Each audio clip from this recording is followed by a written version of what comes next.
你好，我是小云，欢迎你来到这个小角落。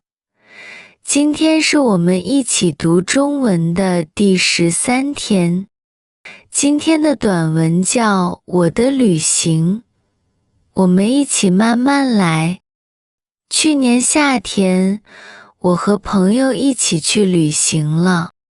我们去了一个很漂亮的地方，那里有山有水，风景很好。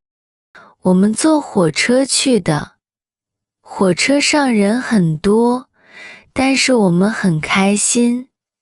我们一边聊天，一边看窗外的风景。窗外的山很绿，天很蓝，云很白，我觉得很放松。到了以后，我们先去了酒店。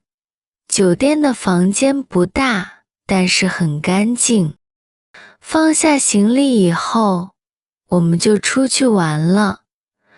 我们去了很多地方，看了很多风景，拍了很多照片。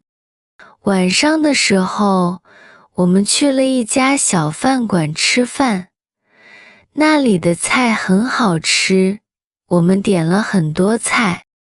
吃完饭以后，我们在街上散步，晚上的风很凉快。这次旅行让我很开心。我喜欢旅行，因为旅行可以让我去新的地方，看到新的风景，认识新的人，也让我觉得很放松。你呢？你喜欢旅行吗？你可以在评论区写一句"我喜欢旅行"。我们明天见。